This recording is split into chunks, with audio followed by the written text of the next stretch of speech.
और उस आवाज को दबाने के लिए लाठी का प्रयोग, साइलेंस और सिस्टम सब लगाया जा रहा है। तो क्या रुक जाए? और रुक गए होते तो आज इतना ठीक हुआ सिस्टम भी ठीक नहीं हुआ होता। तो ना हम पहले रुके थे ना अब रुकेंगे। जिनको लगता है कि कुछ नहीं सुधर पाया अब तक, वो सुनो, 2017 में बवाल हुआ तो सिफी जैसे वेंडर को हटा दिया गया और टीसीएस आया, और उसके बाद आपने कतई नहीं सुना होगा कि एसएससी के अंदर कोई एग्जाम लीक हुआ है। सीएचएसएल में यूएफएम पर आवाज उठी तो सीजीएल में यूएफएम नहीं आया। चेयरमैन से मिले तो ऐसा नहीं कह सकते कि कुछ नहीं मिला। नॉर्मलाइजेशन पे लगातार आवाज उठी तो बदला नॉर्मलाइजेशन का फॉर्मूला। जहां 2024 में एक शिफ्ट में 12,000, एक शिफ्ट में 6,000 बच्चे सेलेक्ट हुए, कम से कम अब वो नहीं होगा, हर शिफ्ट से इक्वल लोग सेलेक्ट होंगे।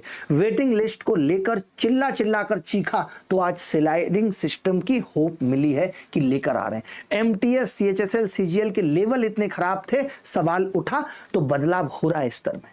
26 जुलाई को मैंने देश के हर शिक्षक से आह्वान किया था कि 31 जुलाई को मिलकर हम डीओपीटी मंत्री के सामने सिस्टम की हर खराबी का एक एक पॉइंट रखेंगे, उन्हें समझाएंगे, उन्हें मजबूर करेंगे कि बदलाव हो। 4 अगस्त को हम इसमें सफल भी हुए। पर क्या आप सच में ये सोच रहे थे कि एक मीटिंग से पूरा सिस्टम 1 सेकंड में ठीक हो जाएगा? और अगर आप ऐसा सोच रहे थे तो माफ कीजिए, लेकिन आप सरकारी नौकरी के लायक नहीं।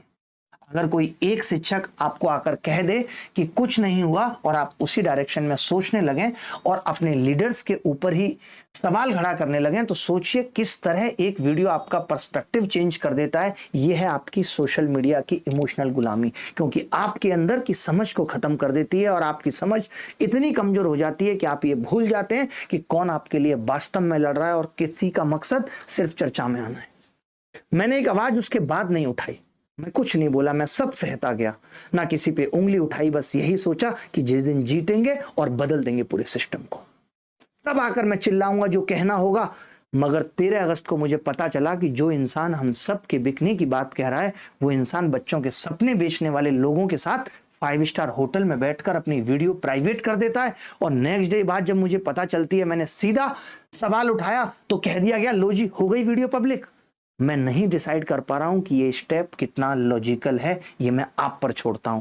क्या हम में से किसी शिक्षक का उन कंपनियों से जाकर के मिलना जो एग्जाम करा रही हैं, ये कितना सही है या कितना गलत, ये आप कमेंट करके बताएंगे। आप अगर मुझे बोलेंगे या वो शिक्षक अगर आकर ये कहें कि नहीं हम नहीं मिले, हम नहीं मिलने गए किसी से 5 स्टार होटल में, तो उसके बाद मैं यहां प्रूफ जारी कर दूंगा। वो बोले कि हम नहीं गए, तब मुझे समझ आ पाया कि इस एग्जाम के पीछे कितनी कंपनियां लिप्त हैं। वो तो आपने इनके खुद के वीडियो से देखा कि इन्होंने खुद बताया कि भैया एसएससी ने ये टेंडर एडीक्यूटी को दिया, एडीक्यूटी ने नीचे के वेंडर को दे दिया। ये सिस्टम के साथ कितना बड़ा मजाक चल रहा है। आप ऐसे समझिए मेरी अपनी दुकान है और मैं सामान बेचता हूं ग्रोसरी का, और आप कोई दुकान रेंट पे लेकर के सामान बेच रहे हैं, तो कौन सस्ता बेच पाएगा? आपका जवाब होगा मैं सस्ता बेच पाऊंगा कि मेरी अपनी दुकान है। तो सोचिए टीसीएस के अपने सेंटर थे और